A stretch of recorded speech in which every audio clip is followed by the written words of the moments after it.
Bom dia, professor Francisco José de Almeida, da disciplina Introdução ao Método de Elementos Finitos. E eu vou apresentar para vocês o modelo de elementos finitos, geração da malha. Eu dividi em 3 partes para ficar menor os vídeos, menor tempo de duração. Muito bem, gerar a malha então é o processo utilizado para preencher o modelo sólido de nós e elementos. Lembrar que são necessários apenas os nós e elementos para se realizar o cálculo para elementos finitos. O modelo sólido não participa dessa solução. O modelo sólido é utilizado apenas como base para a geração da malha, nós e elementos. Gerar a malha compreende 3 passos: definir os atributos dos elementos, especificar controles de malha e, finalmente, gerar a malha. Vamos ver um por um. Definir atributos dos elementos subentende definir o tipo do elemento, definir as constantes reais, definir as propriedades do material. Bom, o tipo do elemento, por sua vez, ele subentende definir os graus de liberdade do elemento. Esse tipo de definição ele é diretamente relacionado já com o tipo de análise que é feita, então não precisa me preocupar com isso. A hora que eu defino a análise, eu já defino o número de graus de liberdade do elemento. A hora que eu uso um elemento para esse tipo de análise, né, vamos falar melhor, eu já defino o número de graus de liberdade de cada um dos nós do elemento. Por exemplo, uma análise estrutural, cada nó tem 6 graus de liberdade. 3 translações, 3 rotações. Forma na análise térmica, por exemplo, cada nó tem um grau de liberdade, a temperatura e assim por diante. Definir a forma do elemento, que eu vou discutir com mais calma em seguida. Definir a dimensionalidade do elemento, que eu também vou discutir com mais calma daqui a pouco. E definir a ordem do elemento, que eu também vou discutir com mais calma daqui a pouco. Muito bem, forma do elemento. Basicamente, o elemento ele pode ter uma forma triangular ou quadrilátera, não quadrada. Isso se for um elemento 2D, um elemento plano, de superfície. Se for de volume, ele pode ser hexagonal, um hexaedro, 6 lados, ou ele pode ser um tetraedro, 4 lados, um prisma. O hexagonal também a gente chama de brick. Muito bem, por quê? Qual é a vantagem de um, qual é a vantagem do outro, qual é a razão de ter os dois? Dá para ver na imagem aí, as figuras, que se eu usar, estou mostrando no plano que é mais fácil de visualizar, que se eu usar elementos quadriláteros, eu tenho muito menos elementos de nós do que se eu usar elementos triangulares. Qual é a vantagem disso? Menos número de elementos, menos número de nós, menor tempo de execução do resultado. Melhor para mim, mais eficiência. Então, por que existem elementos triangulares, já que elementos quadriláteros dão uma resposta melhor? E respectivamente, para modelos de volume, hexaedros e tetraedros. Por que existem tetraedros se hexaedro dá um menor número de elementos, menor número de nós e a resposta mais rápida? Porque quando eu tenho uma geometria mais complexa, é muito mais garantido que eu consiga acompanhar essa geometria com elementos triangulares no plano ou tetraédricos no volume, do que usando elementos quadriláteros no plano e hexaedros no volume. Porque elementos triangulares acompanham melhor as curvaturas, as variações de seção e assim por diante. Por isso que eu tenho os dois tipos de elementos. Se eu tiver uma geometria mais educada, mais regular, então eu uso elementos quadriláteros que dão um menor número de elementos para resposta mais rápida. Se eu tiver uma geometria mais complexa, eu tenho que usar elementos triangulares. Estou falando para o plano e, respectivamente, vale o mesmo conceito para volume. No Inventor-Nastran, quando eu trabalho com volumes, eu tenho apenas opção de elementos tetraédricos. O Inventor-Nastran não me oferece a opção de gerar malha em volume com elementos hexaédricos. Ela não tem essa opção. Por quê? Porque a lógica que está por trás é: quem vai usar isso é o engenheiro mecânico. O engenheiro mecânico vai usar elementos finitos se ele tiver um problema complexo. Para fazer uma coisa muito simples, não precisa de elementos finitos, faço na mão. Então, se eu tenho um problema complexo, quer dizer que eu tenho uma geometria complexa, então nem adianta eu tentar usar elementos hexaédricos. Portanto, o software só me oferece elementos tetraédricos, prismáticos, porque seria via de regra, o que eu acabaria usando de qualquer jeito mesmo. Agora, se eu usar elementos planos, né, um modelo sólido de superfície, então elementos 2D, aí o Inventor me dá a opção de eu trabalhar ou com elementos quadriláteros ou com elementos triangulares. Ele me dá essa opção. Dimensionalidade do elemento. A dimensionalidade do elemento pode ser elemento linha, 1D, elemento placa, 2D, elemento sólido 3D e temos elementos sólido 2D ou 2D e meio, vamos discutir isso. Essa dimensionalidade está diretamente relacionada, a dimensionalidade do elemento está diretamente relacionada com a dimensionalidade do modelo sólido. Se eu fizer um modelo sólido que é uma linha, eu tenho que usar um elemento linha. Se eu fizer um modelo sólido que é uma superfície, eu tenho que usar um elemento 2D. Se eu usar um elemento sólido que é um volume, eu tenho que usar elementos 3D. Então isso é automático, né? Eu tenho que usar o elemento certo, mas é imediata essa causa e efeito, né? Essa conclusão é imediata. Então elementos linhas são usados para modelos linha, modelos unidimensionais. Quando eu faço linhas no CAD e passo para o software de elementos finitos. Então, por exemplo, modela viga, colunas, elementos tubulares, qualquer modelo que seja comprido, né, que tenha uma das três dimensões muito maior que as outras duas. Então, uma viga, uma coluna e assim por diante. Elementos placas são utilizados, como eu já disse, então quando eu faço modelagem lá no CAD com superfícies. E quando eu faço modelagem com superfície, nós já vimos lá na aula lá de modelagem sólida, quando uma das dimensões é muito menor que as outras duas, ou seja, quando a espessura é pequena em relação às outras dimensões. Por exemplo, um tampo de uma mesa. Tampo de uma mesa, se eu for modelar elementos finos, eu vou modelar com uma superfície, vou usar elementos placa 2D. Por quê? Porque a espessura do tampo da mesa é muito menor que o comprimento e a profundidade dela. Bom, o que significa muito menor? Muito menor significa muito menor, acabou. Mas como você precisa de um número, você quer um número, você está me perguntando um número, então eu vou te dar um número. Então, na verdade, para você ter ordem de grandeza, quando essa dimensão é 10 vezes menor que as outras duas, que qualquer uma das outras duas, que é o caso, por exemplo, do tampo da mesa. A espessura tem 25 milímetros, a mesa tem 1 metro de comprimento por 80 de profundidade, 80 centímetros, 800 milímetros de profundidade por 1000 de comprimento. Então, 25 milímetros na espessura é muito pouco em relação aos outros dois. Então, eu posso usar um modelo sólido de superfície e usar um elemento placa 2D. Elemento sólido eu vou usar quando eu fiz o meu modelo sólido com volumes. Modelo sólido 3D, quando eu fiz o meu modelo sólido com volumes. Essa é a última opção. Nós já discutimos isso na hora de modelagem sólida. Porque é um modelo que vai gerar maior número de elementos, maior número de nós e vai demorar mais para ter a resposta. E eu preciso ser eficiente na análise por elementos finitos.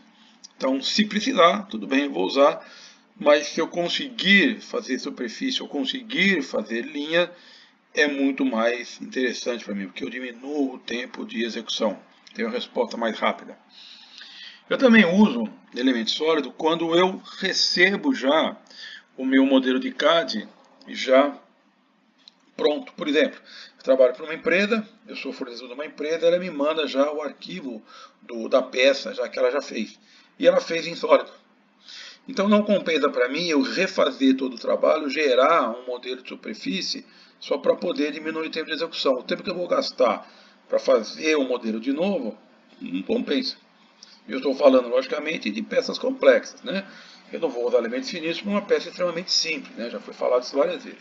Então, se a peça é complexa, o tempo que eu vou demorar para modelar ela todinha de novo, sendo que já está pronto o arquivo, alguém já fez o modelo, já está pronto, já mandou para mim, então é melhor eu usar elementos 3D e o que eu perco no tempo de execução, na verdade eu ganhei, eu economizei no tempo de geração do modelo, porque alguém já fez o modelo para mim e me mandou. Aí tem os modelos sólidos 2D, ou modelos do 2D e meio, né, que a gente fala. Quando que eu uso esse modelo? Em condições específicas, em condições em que eu posso simplificar o meu volume e com base em conceitos e efeitos materiais e que não vai gerar problemas na minha análise, vai dar uma resposta boa, mais rápida. Então, algumas regras, né? Sempre eu tenho o meu modelo no plano global XY, né? Todas as cargas estão no plano XY, as respostas também estão no plano XY. Convergimento do elemento, então, ele pode ser observado em receitas materiais. Caso de tensão plana, caso de deformação plana, caso axissimétrico, caso axissimétrico harmônico. Na verdade, deixar claro, não é o software que toma essa decisão, sou eu. Eu olho o meu problema real e falo, nossa, isso é um problema de tensão plana. Aí eu falo para o software, use tensão plana. Calcule como se fosse tensão plana. Eu informo o pessoal, não é ele que informa para mim, não é ele que toma a decisão, eu tomo a decisão. Eu que sou inteligente, eu que tenho cabeça, eu sou engenheiro. Muito bem, vamos lembrar o que é cada um desses casos aí. Não é a minha disciplina, isso é receitas materiais. Vamos lembrar para não ficar no ar isso daí. Tensão plana, então, como o nome já diz, é um estado de tensão plana, em que eu tenho todas as tensões no plano XY. Na direção V, a tensão é admitida nula. Eu posso ter deslocamentos na direção Z, mas não tenho tensão na direção Z, tensão plana. Certo? Aí o que eu faço? Eu faço a seção da minha peça,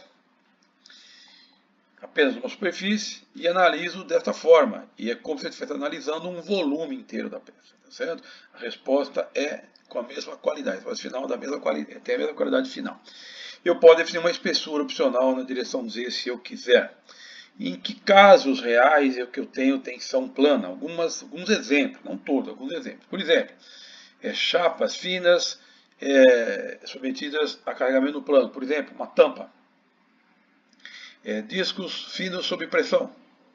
Por exemplo, vasos de pressão. Isso tudo eu posso... Isso é o caso de tensão plana. Se você lembrar da aula desse material, você vai lembrar disso. Isso é caso de tensão plana. A gente admite a tensão na terceira direção, a sigma 3, nula. Ela é nula.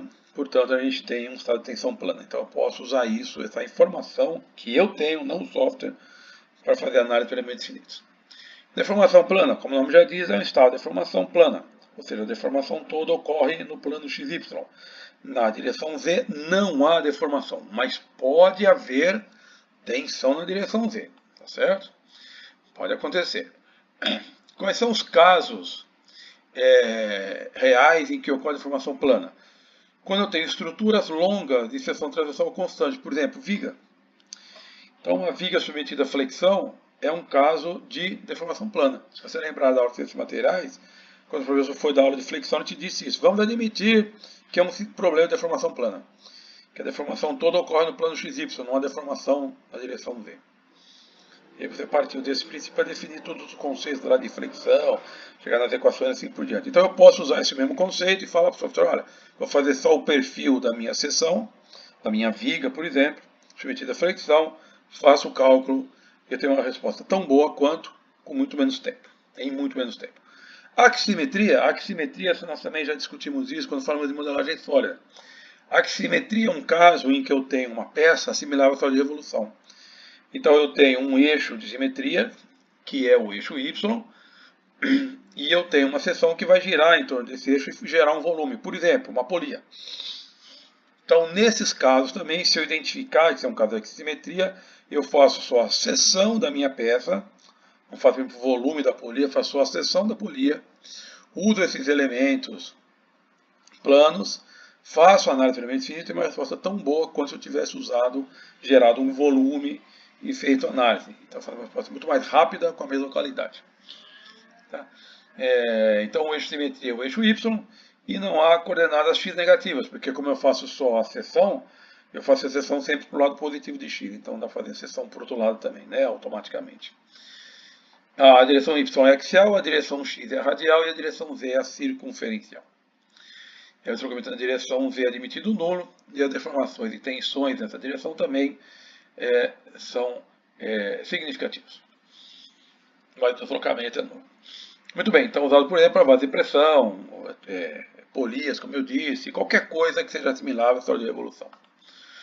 Aximetria harmônica. A aximetria harmônica é um caso de axissimetria em que na verdade eu uso um subterfúgio. Então eu tenho um problema que não é axissimétrico. Por exemplo, torção num eixo. Não é axissimétrico.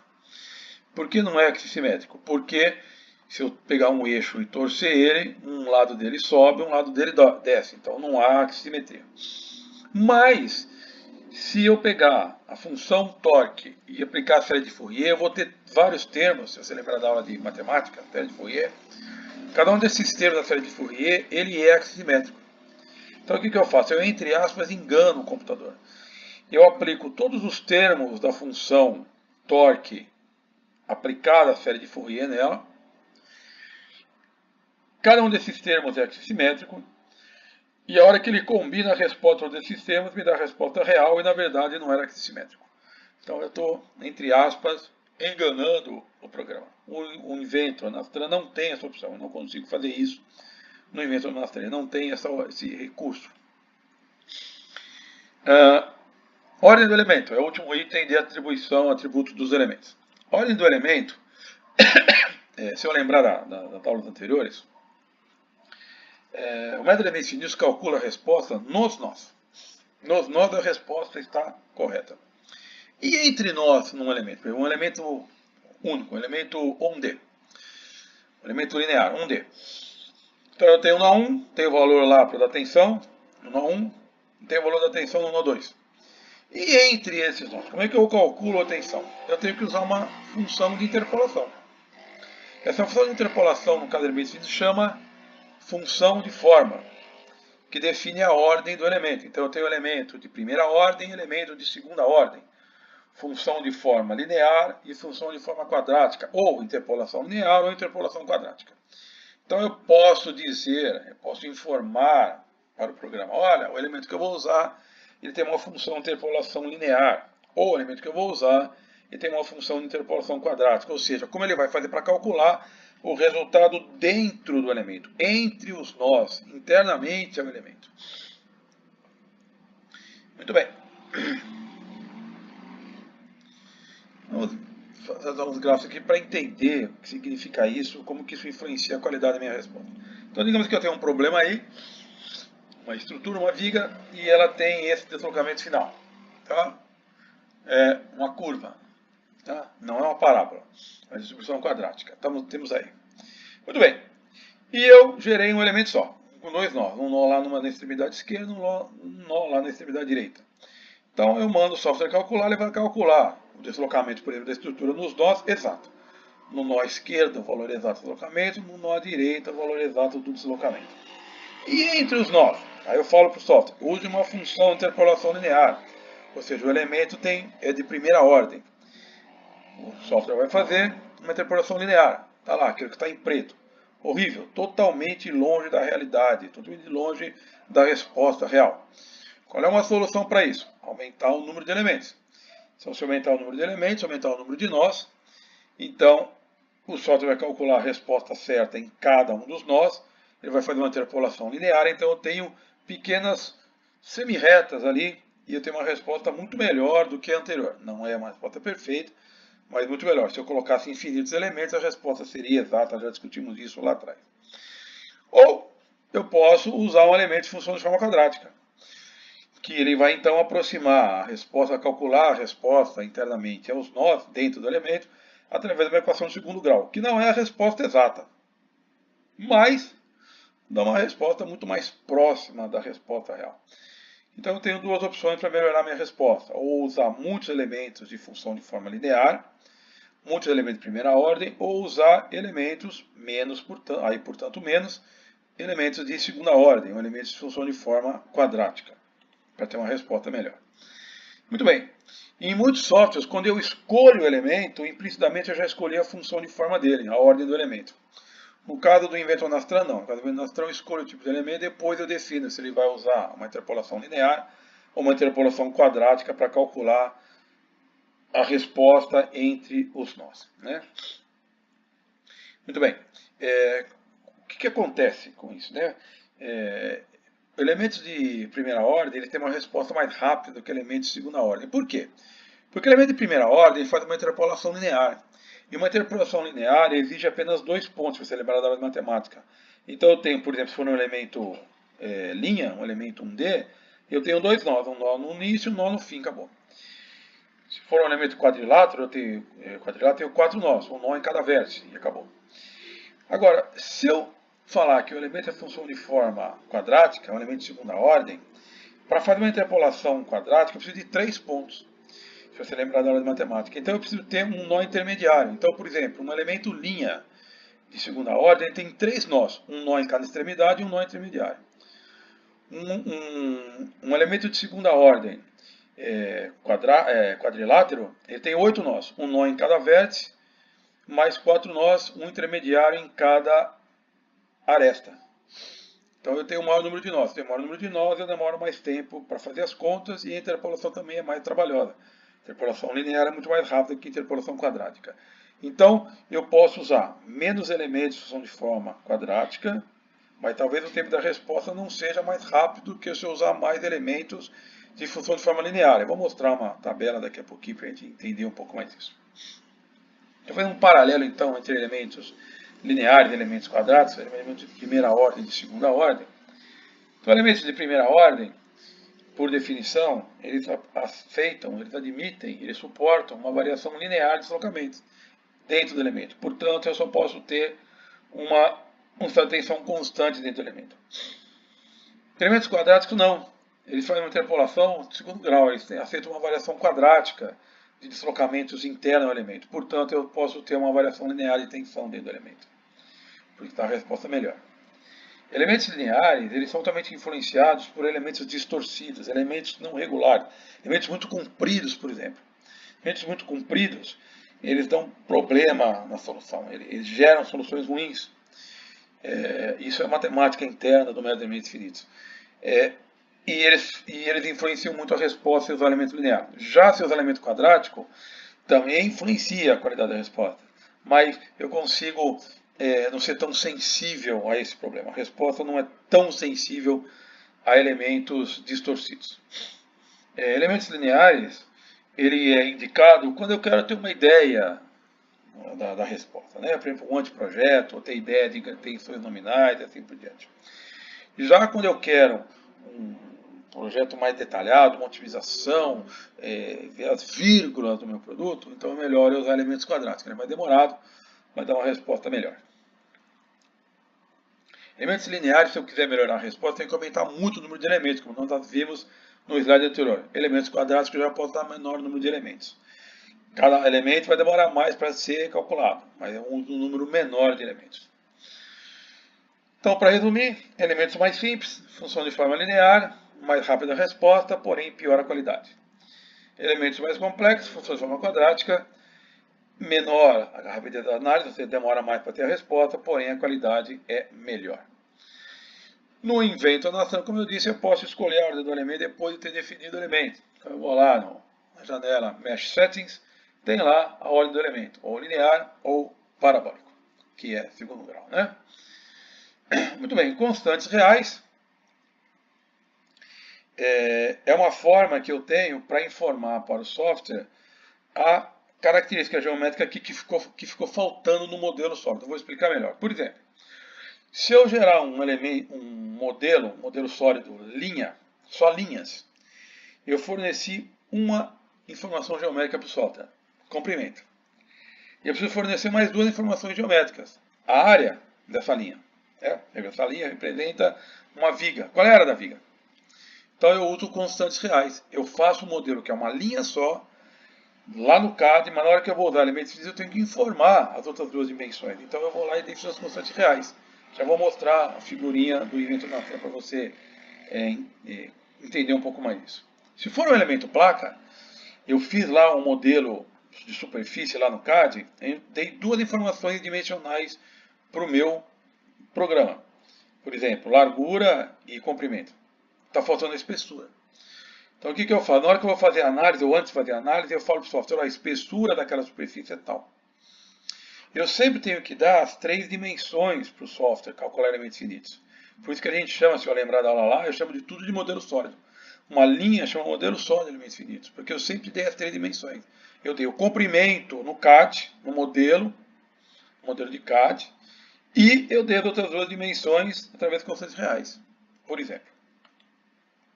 Elementos sólidos, logicamente, não preciso de constantes reais, porque elementos sólidos eu já forneci as 3 dimensões para o computador. Bom, no invento Nastra, então, está lá. Se eu usar um elemento linha, eu tenho que informar a seção dessa peça, desse modelo. Então eu vou lá e falo qual é a seção, qual é a altura, a largura dessa seção.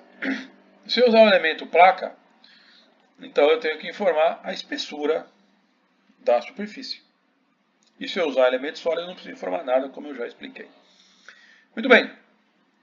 Terceiro item do primeiro item, né, que é atributos dos elementos, propriedades materiais. Nós já falamos disso no capítulo anterior, mas vamos relembrar. Né? Cada tipo de análise requer um tipo de dado do material. Então, por exemplo, análise estrutural, eu preciso de módulo de Young, ou módulo de elasticidade, coeficiente de Poisson. Análise térmica, por exemplo, condutividade térmica do material, e assim por diante. Os softwares, geralmente, eles têm biblioteca de materiais, nós já discutimos isso no capítulo anterior, estou só recuperando aqui. E no Invento Nastran eu tenho lá um ícone na barra de ícones para acessar a biblioteca de materiais, que é materiais. Eu acesso a biblioteca de materiais, escolho o material que eu quero e pego e recebo, né, da biblioteca os dados característicos desse material para fazer a análise que eu quero fazer. Se eu já tiver o elemento, também posso clicar com o botão direito na linha específica, na linha respectiva, na árvore de comandos. No menu pop-up, eu clico na opção Edit, recupero a informação, altero a informação, mudo o material e assim por diante. Muito bem, fim da primeira parte. Obrigado pela atenção. Até a próxima oportunidade.